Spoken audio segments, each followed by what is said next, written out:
안녕하세요. 오늘은 왠지 옛날 일이 떠올라 잠을 뒤척이다 제가 즐겨보고 있던 이곳에 사연 신청을 해볼까. 이렇게 컴퓨터에 앉아 한 글자 한 글자 써내려가 볼까 했는데 남편이 너무 심하게 코를 골아 글 쓰는데 집중 안 돼서 입을 얼굴에 덮어주고 왔네요. 다시 시작하겠습니다. 벌써 이 일이 있은 지 10년이 지났네요. 10년의 세월 눈 깜빡할 사이에 훌쩍 지나갔습니다. 제 나이 올해 55, 그러니까 45살 때의 일이었네요.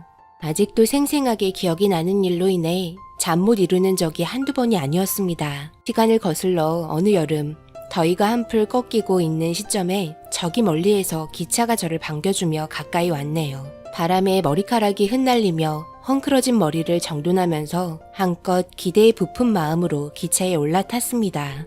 들어가자마자 제 코를 찌르는 특유의 냄새에 더욱더 들떴고 지정된 자리에 앉아 창가를 바라보며 창문 너머의 풍경을 보면서 나홀로 이제 떠나려는 여름의 끝자락을 눈으로 한껏 담으며 그렇게 기차는 출발했습니다. 이어폰을 꼽으며 가방에서 준비해둔 삶은 계란과 사이다를 마시며 춘천 가는 기차의 노래를 들으면서 목적지를 향해 가고 있었습니다.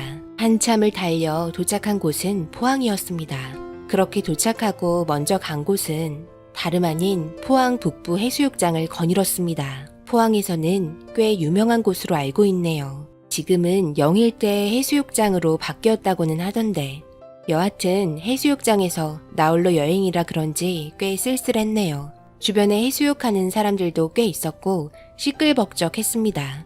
그리고 횟집을 가서 자리에 앉아 회 하나와 소주를 시키고 사람 구경을 하면서 쓰디 쓴 소주를 삼키며 회 한 점에 나를 위로했습니다. 그리고 미리 예약한 숙소에 들어가 짐을 풀고 씻고 나왔습니다. 밤이 되고 조용하니 거리의 연인들이 서로의 사랑을 확인했고 그 모습을 보면서 부럽다는 느낌이 들었네요. 45살까지 연애 한번 제대로 해보지 못했고 그동안 먹고 살려고 발버둥 치면서 저를 바라볼 시간 없이 그렇게 시간이 흐르면서 결혼할 나이가 지나게 되었습니다.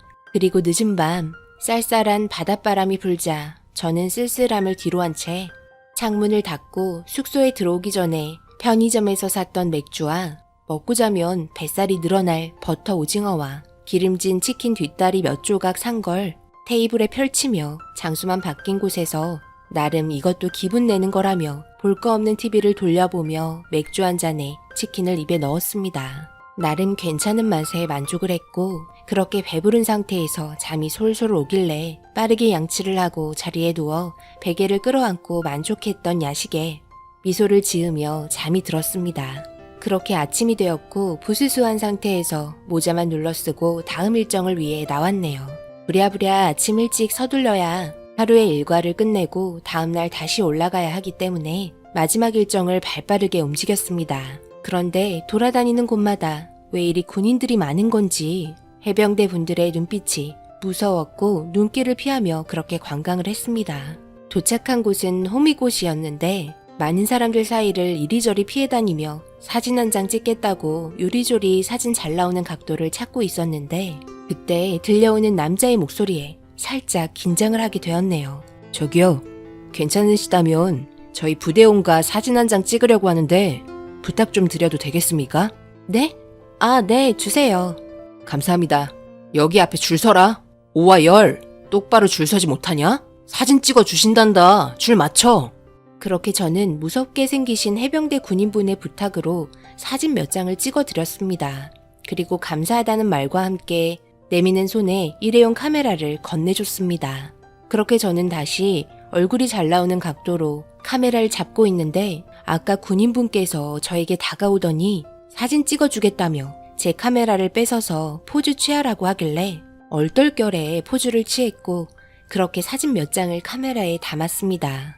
저에게 웃으면서 카메라를 건네주며 인사를 했고 저도 모르게 붉게 달아올라 버린 볼을 감추려고 고개를 떨구면서 건네받았습니다. 순간적인 두근거림과 함께 멀리 사라져버리는 그 남자를 멍하니 바라보다가 갑자기 신경 쓰이게 된 일 때문인지 배에서 꼬르륵 소리가 나자 배고프다고 난리치는 배를 달래주러 먹을 걸 찾으러 움직였습니다. 그런데 생각보다 조금 외진 지역이었던 건지 식당이 별로 없어서 간단하게 먹고 숙소에 들어가려고 국밥집에 갔습니다. 그리고 제일 많이 팔리고 맛있는 걸 달라고 했으며 나온 메뉴는 돼지국밥이었습니다. 정말 많이 팔릴 만한 맛이었고 새우젓 살짝 곁들여 군침과 함께 빠르게 입에 넣었습니다. 정말 허겁지겁 먹고 있는데 옆에서 들려오는 웃음소리에 뒤를 돌아봤습니다. 그런데 아까 사진 찍어줬던 군인 남자와 몇몇 분들이 함께 술을 먹고 있길래 저도 모르게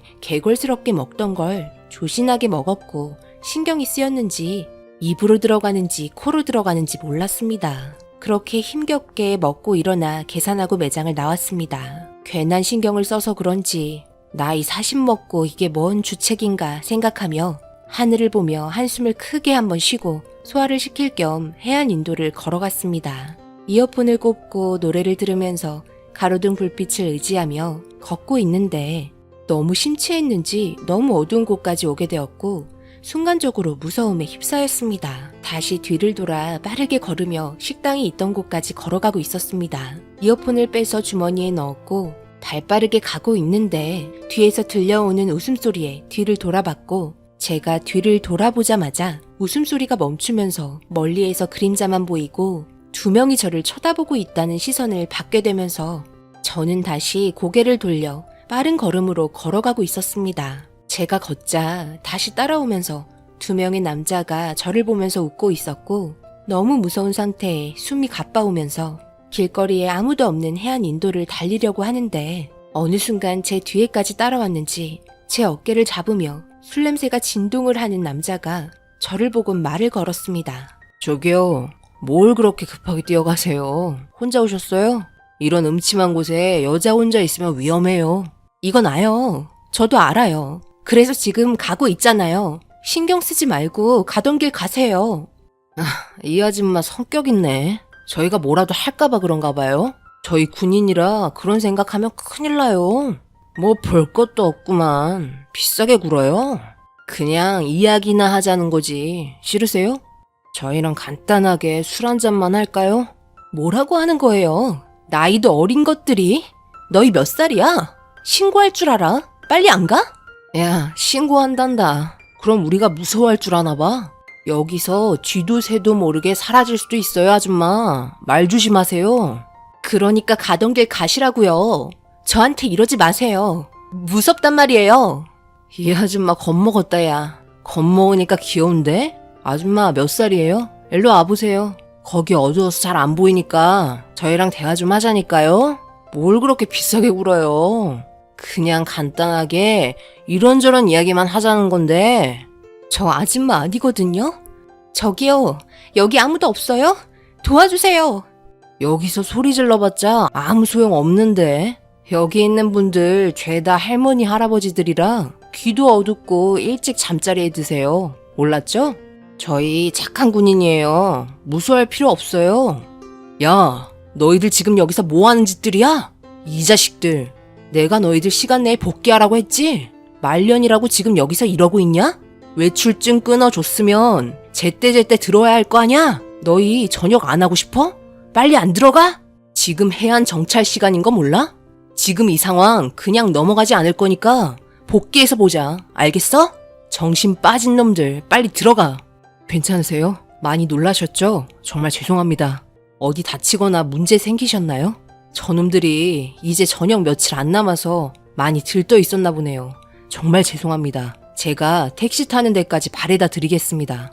저는 갑작스럽게 닥친 상황에 너무 놀랐고 무서워서 그 자리에 주저앉아 펑펑 울고 말았습니다. 제가 울고 있자 당황하며 안절부절하면서 제가 진정될 때까지 옆에 서서 기다려주고 있었습니다. 그리고 좀 진정이 된 상태에서 일어났는데 저에게 눈물을 닦으라며 손수건을 건네줬고 저는 눈물을 닦으며 그렇게 조용히 택시 타는 곳까지 같이 걸어갔습니다. 그런데 이 남자 호미곶에서 사진 찍어준 남자였습니다. 저를 기억했는지 아까 있었던 일을 이야기하면서 자기 부대원의 한 행동을 계속 죄송하다면서 나중에 밥 한 끼 대접하겠다는 말과 함께 전화번호를 받게 되었고 꼭 전화하라는 말과 함께 택시까지 태워주면서 기사분께 택시 요금까지 지불해줬네요. 잠깐 동안 생겼던 돌발 상황에 너무 놀랐지만 정말 다행이라는 생각과 함께 숙소에 도착을 했고 씻으려고 거울을 봤는데 얼굴에 마스카라가 전부 다 번져서는 정말 못생긴 판다가 되어버렸습니다. 그런데도 제가 상처받을까봐 웃지도 않고 아무 말 안 했지만 제 모습을 봤던 이 남자에게 너무 창피했네요. 그날 잠 한숨 못 잔 상태에서 아침이 밝았고 짐 정리를 하면서 숙소에서 나왔습니다.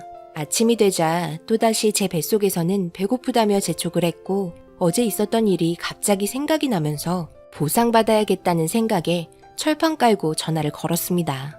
제가 전화 걸자마자 바로 이 남자는 받았고 그렇게 저와 다시 만나게 되었습니다. 그리고 군복을 입고 나온 이 남자는 자기가 좋은 곳을 알고 있다면서 앞장섰고 도착한 곳은 다름 아닌 감자탕 집이었습니다. 저는 너무 충격이었고 초면인 이 사람과 마주 앉아서 감자탕 뼈를 뜯어야 한다는 생각에 너무 당황스러웠네요. 저는 들어가길 주춤했고 제 모습을 보며 감자탕 먹지 못하냐면서 여기 진짜 맛있는 곳이니까 들어가자며 저를 강제로 밀었습니다. 그렇게 감자탕 전골 대짜를 시켰고 걱정을 하고 있는 제 얼굴 표정을 살피며 서로 긴장감을 가지고 음식이 빨리 나오길 기다렸습니다. 그렇게 서로 아무 말 없이 길게만 느껴졌던 음식이 나왔고 펄펄 끓고 있는 감자뼈를 집으려고 하자 일어나서 저한테 뼈는 빼고 국물과 건더기를 주었습니다. 그리곤 젓가락으로 하나하나 살을 발라 저에게 모두 주었고 제가 상상했던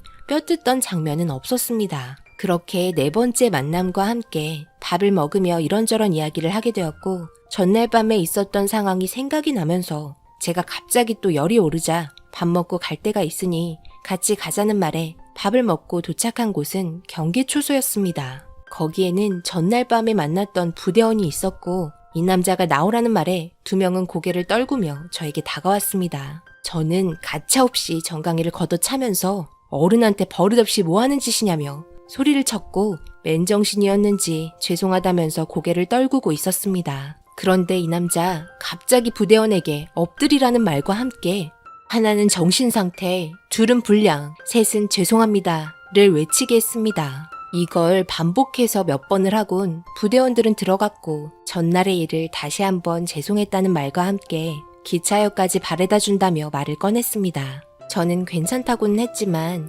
약간의 아쉬움이 생기면서 그렇게 기차역까지 같이 가게 되었습니다. 그렇게 저희는 서로의 번호를 알고 있는 상태에서 헤어지게 되었고 조심히 들어가라는 문자와 함께 답장을 하면서 지속적인 연락을 하게 되었고 결국 저희는 연인 사이가 되어버렸습니다. 그렇게 장거리 연애를 하면서 결혼에 꼴이냈고 저는 남편과 함께 포항에서 살고 있습니다.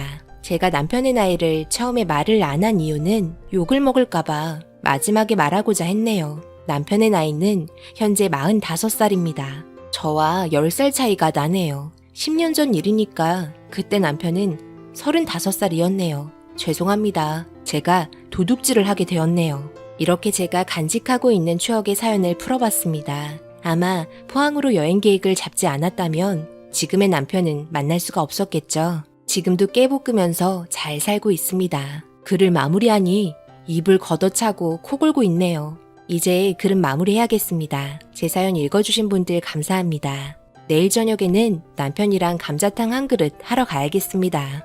오늘의 사연은 여기까지입니다. 댓글로 여러분들의 생각과 조언을 남겨주세요. 구독, 좋아요, 알림도 꼭 부탁드립니다. 저는 다음 영상으로 찾아뵙겠습니다. 감사합니다.